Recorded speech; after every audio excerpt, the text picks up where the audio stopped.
Naglayag na daw mga kapatid o lumayag na yung barko nga o yung bagong barko ng Pilipinas na magbabantay sa Escoda Shoal mga tol. Ito'y after 1 week ba? No? Isang linggo mga tol mula ng lisanin ng BRP Teresa Magbanwa ang kanyang posisyon doon sa Escoda Shoal mga tol, na kung saan nga ayan ay pinuna mga tol na sambayan ng Pilipino. Isa na rin tayo doon mga tol.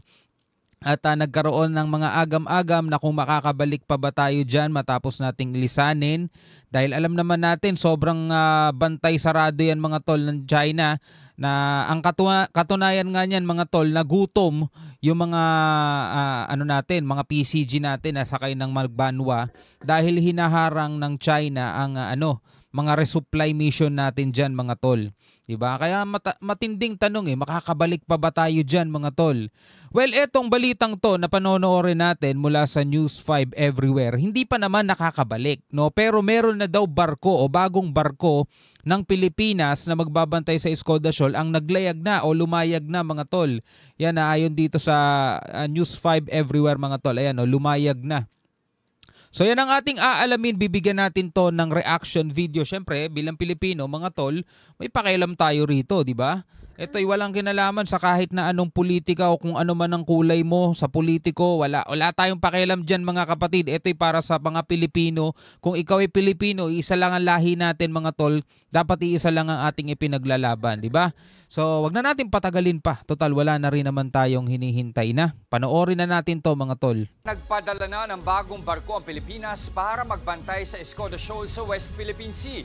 Kapalit yan ng BRP Teresa Magbanwa na kailangang kumpunuhin matapos banggain ng Chinese Coast Guard. Nasa frontline ng balitang yan, si Gio Robles. Actually, nung nakaraan pa, tayo na may mga nababalita ang nagpadala na. Di ba, mas maliit daw na barko, 42 meters na barko, hindi daw katulad ng Teresa Magbanwa na 97. Actually, dalawa lang naman kasi yung malaking barko natin eh. Di ba, yung Teresa Magbanwa, yun nga 9701, 9701. At saka yung Melchora Aquino, 9702 naman yun. Alam ko yung number nun eh. Di ba? So hindi natin alam mga tol kung ano tong ipapadala ngayon. Panoorin natin. Nakapaglayag na ang bagong barko ng Pilipinas na magbabantay sa Escoda Shoal sa West Philippine Sea. Kinumpirma yan ng National... Itong barkong pinapakita mga tol, Teresa Magbanwa yan ha. Ayan, nakikita naman natin sa taas. Yan, Teresa Magbanwa to. So hindi ito yung bagong barko ha. Ito nga yung barkong inalis eh. Council halos isang linggo matapos bumaklas ang BRP Teresa Magbanwa. Isa sa ilalim kasi ito sa repair works at pagpapahingahin ng mga crew. Tumanggi muna ang NMC na magbigay ng detalye sa bagong barko. Ayon kay spokesperson. So tumanggi sila na magbigay ng detalye sa bagong barko. Sa madaling salita mga tol, hindi natin alam kung anong barko ang ipapadala doon. Mga tol, no? Pero ang balita natin mga tol, sa ibang mga balita, itong Teresa Magbanwa ay ire-repair daw to sa loob ng 3 buwan. Ganong katagal mga tol, no? Grabe pinsala na ginawa ng China, di ba? Isipin nyo kung lahat ng barko natin mga tol, papayagan natin dahil di tayo pumapalag eh.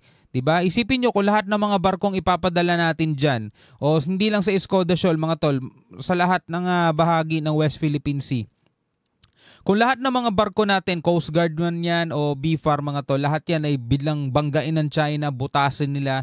Tapos hindi naman nila paninindigan ang ire-report nila, tayo mismo ang bumangga sa kanila mga tol.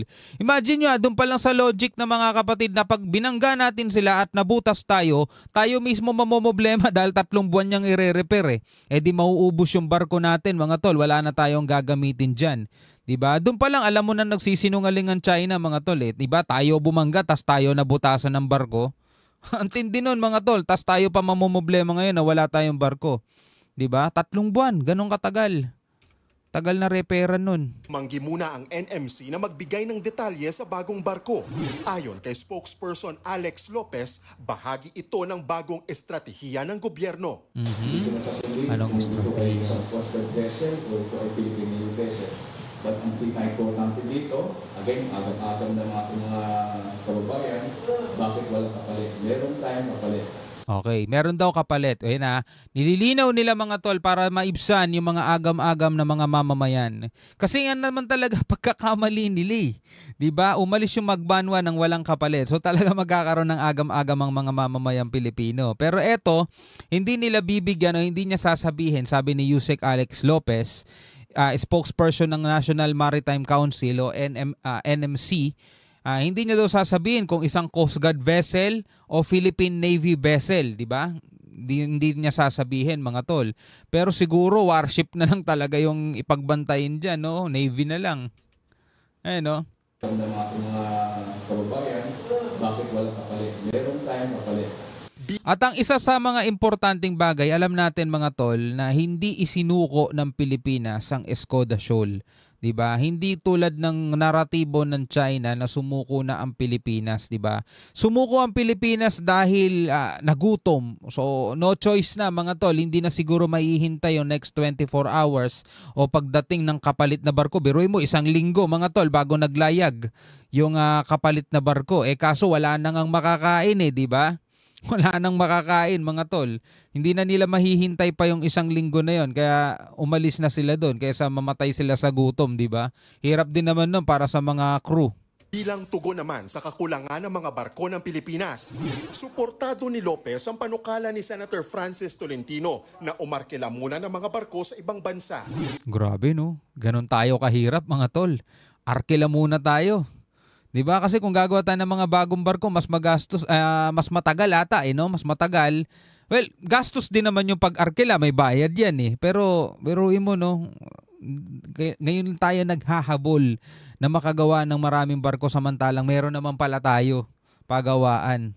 Anya, makabubuti ito pero aminado siyang hindi ito magiging madali. Yeah. Sana siguro ma-consider ng ating mga otoridad at pag-aralan mabuti. Kasi hindi rin ganun kadali. Ilan ba ang kailangan natin ng barko? Anong mga uri ng mga barko ang dapat natin i-list? No? Meron ba tayong pera para mag-list? Doon sa tanong na anong uri ng mga barko, hindi na dapat pinag-uusapan nyo kung anong uri ng mga barko. Siyempre, alangan na magrenta ka ng yate dyan. Diba? Siyempre, yung alam mong pwedeng gamitin ng Coast Guard natin, diba? Yung tipong hindi natin alam kung may mga available na ganung barko eh. Pero siyempre, hindi naman yung mga commercial vessel. Yun nga ang tanong, ito mga tol. Ito pinakatanong, may pera ba tayo para umarkila? 'Di ba? May pera ba tayo para umarkila? Pero syempre, kung talagang desidido ang pamahalaan na proteksyonan o protektahan ang ating mga inaangkin o mga kiniklaim natin. Actually, mali yung word na inaangkin eh. Kasi atin naman talaga 'yun eh. 'Di ba? Meron nga tayong meron nga tayong arbitral ruling diyan eh. Para proteksyonan yung mga inaangkin ng China. Yan ang tamang word, 'di ba? Kung talagang desidido tayo diyan mga tol, unang-una dapat hindi tayo pumapayag na yung mga intruder na matatawag natin yung mga gustong umangkin ng ating mga nasasakupan, dapat di tayo pumapayag na sinisira nila yung mga barko natin. 'Di ba? Kasi gastos 'yun mga tol pag i-repair natin problema nga natin 'yun 'di ba? Tapos 3 months pa, biruin mo 3 buwan na mababawasan tayo, mapipilayan tayo. Kakaunti na nga yung barko natin, babawasan pa dahil sa mga ganong eksena. Dapat kasi hindi tayo pumapayag. Kahit yung water cannon man lang, nakakasira yun ng navigation equipment, mga antena. Yung may tinamaan yung metal railing ng barko natin na yupi. Matindi rin kasi yung lakas nung lakas nung pressure nung tubig na yun Sa madaling salita mga tol, dapat hindi tayo pumapayag na gulpihin yung mga barko natin diyan, 'di ba?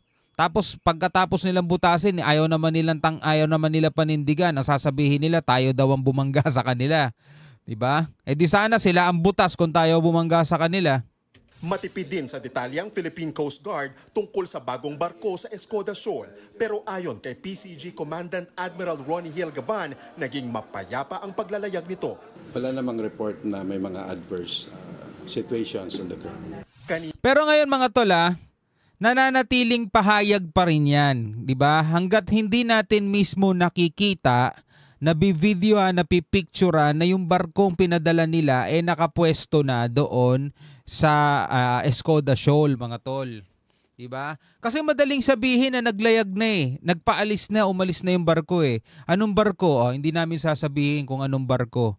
Philippine Coast Guard, Philippine Navy, basta hindi namin sasabihin. O tapos, maghintay tayo ng balita mga tol kung nandoon na. Diba? Kung nandoon na, 1 araw, 2 araw, siguro sapat na yon para malaman natin kung nakarating ba, kung naharang ba, diba? Kung bumalik ba dahil masama ang panahon. Maraming pwedeng idahilan mga tol. Pero ito importante. Naglayag na daw, yun ang sabi, pero kailangan makita pa rin ng mamamayang Pilipino na talagang may barko na nga doon. Kasi kung wala, mga tol, after 2 days, 3 days, di naman ganun kalayo yun mga tol. 75 nautical miles lang yun. Diba? Yung Teresa Magbanwal nga, yung bumalik sa Palawan, nakabalik agad eh. Diba? So hintayin natin mga tol kung meron nga ba talagang barko na ipinadala doon at kung anong barko. At yung barkong pinadala mga tol, kung nakapasok ba. Isa pa yon sa tanong mga tol. Kasi pwede, oo, sige, nagpadala na nga ng barko. Nagpadala na tayo ng barko doon, bagong barko na magbabantay sa Escoda Shoal. Ang tanong, makakapasok ba? Isa pa yan sa mga aabangan natin mga tol. Pinangunahan ni Gavan ang selebrasyon ng National Maritime Week at National Seafarers Day sa Maynila. Binigyang pugay ang mga marino na nasawi o napaulat na nawawala habang naka-duty. Nag-alay ng dasal at bulaklak ang ilan sa mga kaanak ng mga marino. Ang asawa ni Angela, inatake sa puso sa pinagtatrabahuhang barko sa Malaysia. Nasawi ang kanyang mister 3 araw matapos ang kaarawan nito. Mahirap nanggapin. Pili ko sa sarili ko nakamubuon na ako pero di pala talaga. Mahirap. Pero kakayanin para sa kanyang 2 anak. Nagbabalita mula sa Frontline, Gio Roque. Alright mga kapatid, yan ang ating balitang pinanood ngayon. So sabi rito, bagong barko ng Pilipinas na magbabantay sa Escoda Shoal, lumayag na daw. Ibig sabihin naglakbay na. So abangan natin, 1 day, 2 days mga tol, siguro sapat na yon. Tignan natin kung makakapasok, kung haharangin ba ng China. Alam naman natin mga tol yung posibilidad na harangin yan ng China eh. Pero sabi nga rito, ay hindi daw sila magbibigay ng information kung anong klaseng barkong pinadala nila, pero siguro importante rin yun, no, para at least walang idea ang China kung anong klaseng barko yun. Kasi pag nakita nilang Coast Guard, mamumukaan agad nila eh. Philippine Coast Guard to kasi laki-laki ng pangalan sa gilid, di ba? Philippine Coast Guard. Kung Navy naman yan, siguro yung mga Coast Guard at maritime vessels nila mangingilag doon kasi Navy yun eh, di ba? So abangan na lang natin mga tol. Abangan na lang natin yan. So bilang isang Pilipino, ano ang masasabi mo dito sa mga balitang to? Comment ka na lamang sa ibaba. Hanggang sa muli, ako nga pala si Shobal D. Peace out.